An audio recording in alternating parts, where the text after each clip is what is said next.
At 10:04 in the morning on June 19, 1944, Lieutenant Alexander Vraciu pulled his F-6F Hellcat into a steep climb over the Philippine Sea. The cockpit was hot, sweat soaked through his flight suit despite the altitude. Below him, the waters stretched endlessly in every direction, a blue expanse that held the most powerful naval forces ever assembled in the Pacific. Vraciu was 25 years old.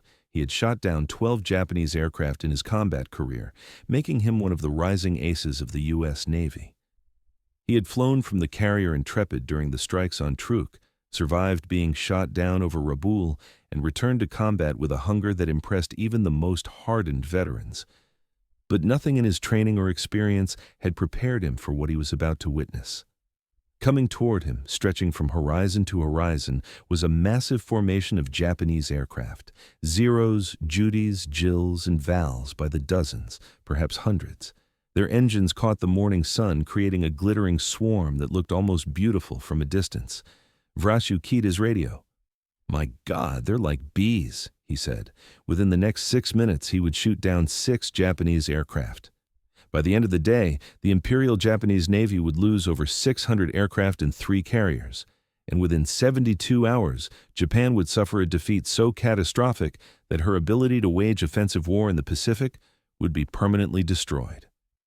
This is the story of the Battle of the Philippine Sea, what American pilots would later call the Great Marianas Turkey Shoot, and the 3 days that sealed Japan's fate. Vice Admiral Jisaburo Ozawa stood on the bridge of the carrier Taiho on the morning of June 19th, watching his strike forces launch into the clear sky. Taiho was Japan's newest and most powerful carrier, commissioned just 4 months earlier. At 34,000 tons, she was heavily armored with an armored flight deck that could supposedly withstand bomb hits that would cripple American carriers. Ozawa was 58 years old, a veteran of nearly 4 decades in the Imperial Japanese Navy. He had commanded the cruiser force at Pearl Harbor, though his ships had not participated in the actual attack. He had led carriers in the Indian Ocean, watched Singapore fall, seen the tide of Japanese conquest reach its zenith. Now he commanded the mobile fleet, Japan's last concentration of carrier power. 9 carriers, 5 battleships, 11 heavy cruisers, dozens of destroyers, and 430 aircraft crewed by pilots whose average flight time was just 275 hours. That number should have terrified him. In 1942, Japanese carrier pilots had averaged 800 flight hours before entering combat. Many had combat experience from China. They were the finest naval aviators in the world. They had devastated Pearl Harbor, sunk 2 British capital ships off Malaya, and driven the Royal Navy from the Indian Ocean. But those men were mostly dead now, shot down at Coral Sea, at Midway, at Guadalcanal, in the grinding attrition over the Solomons. The instructors who trained new pilots had been pulled from their teaching posts and sent to the front, where most of them died. The pilots Ozawa watched taking off from his carriers that morning were boys playing at war, thrust into combat with barely enough training to land on a carrier deck in daylight, let alone fight the Americans. Ozawa knew this. He had protested the inadequacy of pilot training. But Japan had run out of time. The Americans were invading Saipan, threatening the inner defensive perimeter that was supposed to hold until a negotiated peace could be achieved. If Saipan fell, American B-29 bombers would be within range of the Japanese home islands. The mobile fleet had to fight, had to win, had to drive the American fleet back and preserve the Marianas. There was no alternative. Ozawa had one advantage he believed could compensate for his pilot's inexperience: range. Japanese aircraft had been designed for maximum combat radius, even at the cost of pilot protection. A Zero could fly nearly 200 miles farther than an American Hellcat. A Judy dive bomber had 100 miles more range than an American Dauntless. This meant Ozawa could strike the Americans from distances where they could not effectively strike back. His planes could attack, return to rearm and refuel, and attack again. The Americans would be pounded repeatedly while their shorter-ranged aircraft could only defend. The plan was elegant: launch massive strikes from maximum range, overwhelm the American combat air patrol through sheer numbers, sink enough American carriers to even the odds, then close for a decisive surface action where Japan's powerful battleships and superior night fighting capability could finish what the aircraft had started. It should have worked. What Ozawa did not know, could not know, was that he was already doomed. American submarines had detected his fleet 2 days earlier. Every movement of the mobile fleet was being tracked, reported, analyzed. Task Force 58, under Vice Admiral Marc Mitscher, knew Ozawa was coming and had positioned itself to receive the attack under the most favorable circumstances possible. And the Americans had radar. Mitscher was 57 years old, a small man with a weathered face who spoke little and inspired fanatical loyalty. He had commanded the carrier Hornet when Jimmy Doolittle launched his raiders against Tokyo. He had fought at Midway. He was one of the Navy's early aviation pioneers, a man who understood carrier warfare at a level few officers achieved. On the morning of June 19th, Mitscher commanded 15 carriers grouped into 4 task groups spread across 35 miles of ocean. His carriers held 956 aircraft. His pilots averaged 525 flight hours, nearly double what their Japanese counterparts had received.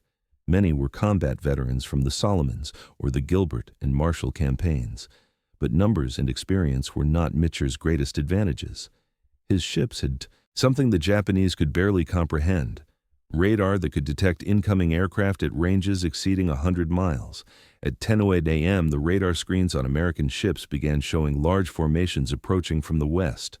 Raid 1, 69 aircraft. Raid 2, 128 aircraft. Raid 3, 47 aircraft. Raid 4, 82 aircraft. 4 massive strikes coming in waves, exactly as Japanese doctrine prescribed. Mitscher's fighter direction officers began vectoring Hellcats toward the threats. Unlike the desperate scrambles of 1942, where American fighters climbed blindly, hoping to intercept, this was a calculated ambush. The Hellcats were positioned at altitude with speed and sun advantage long before the Japanese formations arrived. Commander David McCampbell, leading Fighting Squadron 15 from the carrier Essex, intercepted Raid 1 60 miles from the fleet. What followed was slaughter. The Japanese formations flew in the rigid patterns they had been taught in abbreviated training courses. They maintained formation when they should have broken and scattered. They pressed attacks against ships bristling with anti-aircraft guns when survival demanded they abort. And they died.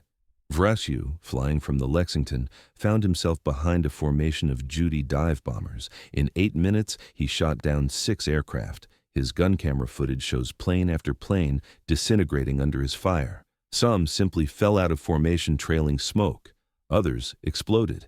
He ran out of ammunition and had to break off. There were still targets everywhere. Across the sky, similar scenes played out. Ensign Wilbur Webb shot down 6.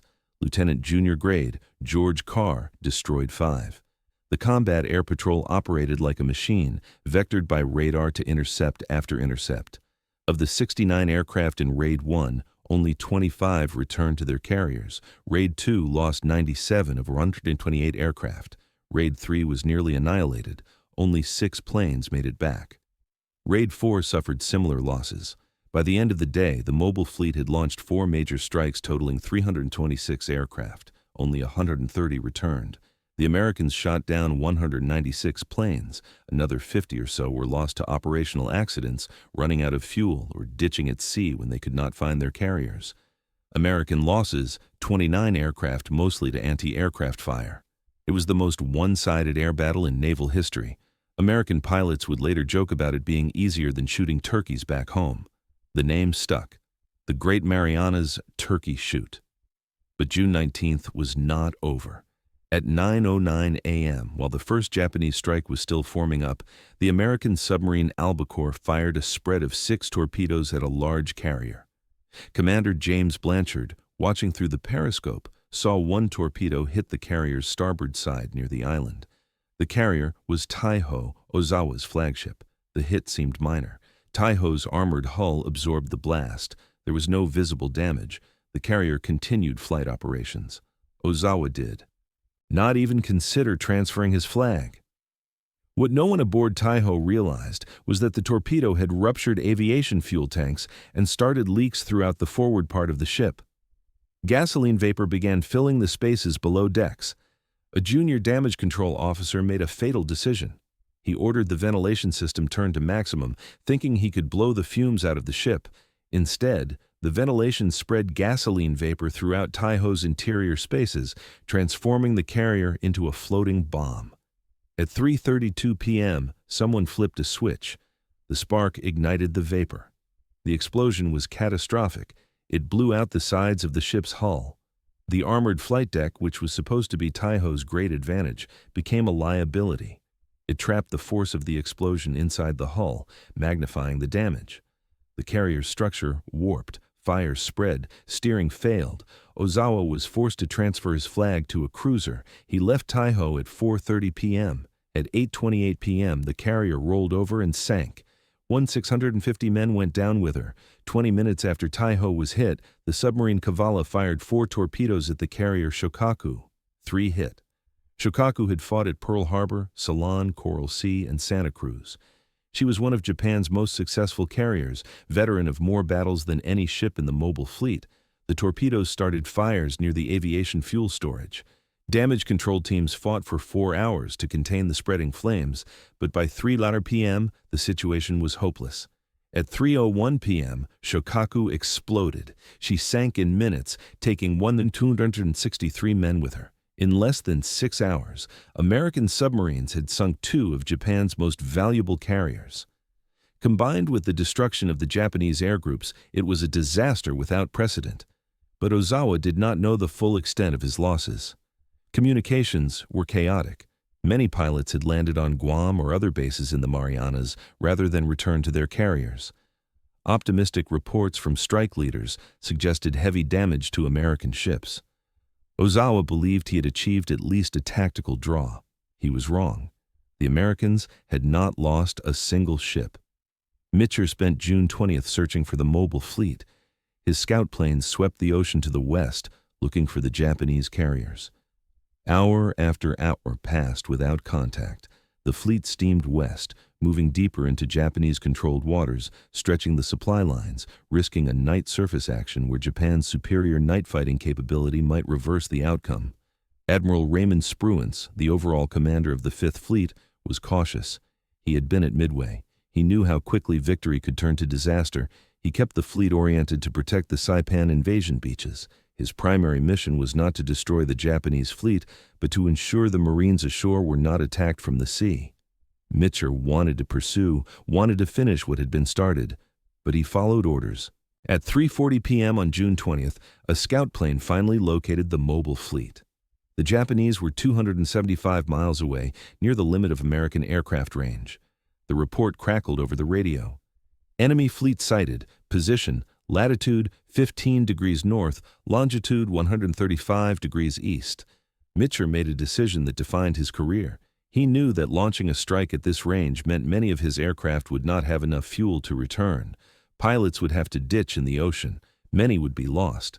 The attack would happen at sunset, meaning the returning aircraft would have to land on carriers in darkness, something most pilots had never attempted.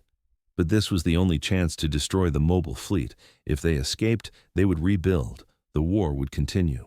Mitscher turned to his staff. "Launch 'em," he said. At 4:20 p.m., 216 aircraft launched from American carriers. They flew west into the setting sun, knowing many of them would not come back. They found the mobile fleet at 6:40 p.m., spread across 30 miles of ocean. The Japanese put up heavy anti-aircraft fire, but there was no coordinated fighter defense. Most of Ozawa's remaining fighters had been committed to defending Guam and other bases. The carriers were nearly defenseless. American dive bombers and torpedo planes attacked in the fading light. The carrier Hio took 2 torpedo hits and sank within hours. The carriers Zuikaku, Junyo, and Chiyoda were damaged. The battleship Haruna was hit. 2 oilers were sunk. The Americans lost 20 aircraft to enemy action, but the real losses came during the return flight. Pilots navigating in darkness, their fuel gauges reading empty, had to find their carriers in a blacked-out ocean. Some found them. Many did not. Mitscher made another decision. He ordered every ship in the fleet to turn on its lights, despite the risk of submarine attack. Searchlights stabbed into the night sky. Running lights illuminated the carriers. Destroyers fired star shells to mark their positions. The ocean lit up like a city. "Turn on the lights," Mitscher said. We'll take the chance. We need to get those boys home. Aircraft began landing. Some found their own carriers. Some landed on whatever deck they could find. Others ditched in the ocean near destroyers that could rescue them. Still others simply ran out of fuel and went into the water miles from help. By the time the last plane landed at 10:45 p.m., 80 aircraft had been lost. But destroyers and rescue aircraft spent the next day picking up downed aircrews. Of the 209 aircrew who ditched or crashed, 160 were rescued. The mobile fleet limped away to Okinawa, never again to seriously challenge American naval superiority. Ozawa had started the battle with 430 aircraft. He returned with fewer than 40. The Battle of the Philippine Sea was the largest carrier battle in history. It involved 24 aircraft carriers, 170,000 men, and over 300 aircraft.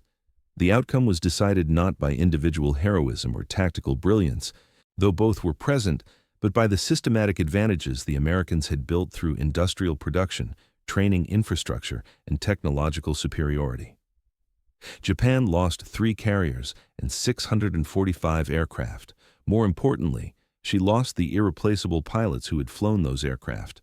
The 395 aircrew killed or missing on June 19th and 20th represented years of training that Japan could not replace. Her carrier force would never again be an effective offensive weapon. American losses were 123 aircraft and 76 aircrew. Most of the aircraft losses came from running out of fuel during the night recovery.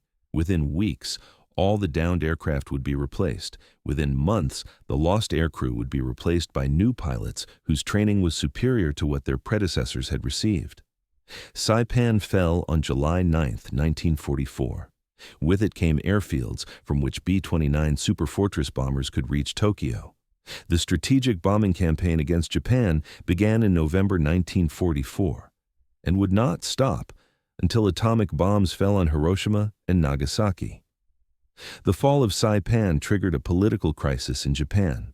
Prime Minister Hideki Tojo, who had led Japan into war, resigned on July 18th. His successors understood that victory was no longer possible. The question was how to end the war without destroying Japan entirely. But ending the war would take another year and millions more deaths. Japan would fight on through Iwo Jima, Okinawa, and the final aerial assault on the home islands. The decisive nature of the Philippine Sea became clear only in retrospect. At the time, it was simply another battle. Alexander Vraciu ended the war as the Navy's 4th-ranking ace with 19 confirmed kills. He survived being shot down over the Philippines and spent 6 weeks with Filipino guerrillas before being rescued. After the war, he remained in the Navy, eventually retiring as a commander.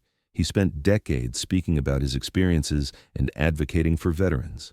Vraciu died in 2015 at age 96, one of the last surviving aces of the Great Marianas Turkey Shoot. David McCampbell became the Navy's top ace with 34 confirmed kills, 9 of them scored in a single mission in October 1944. He received the Medal of Honor for his combat actions. After the war, he remained in the Navy and rose to captain before retiring in 1964. He died in 1996 at age 86.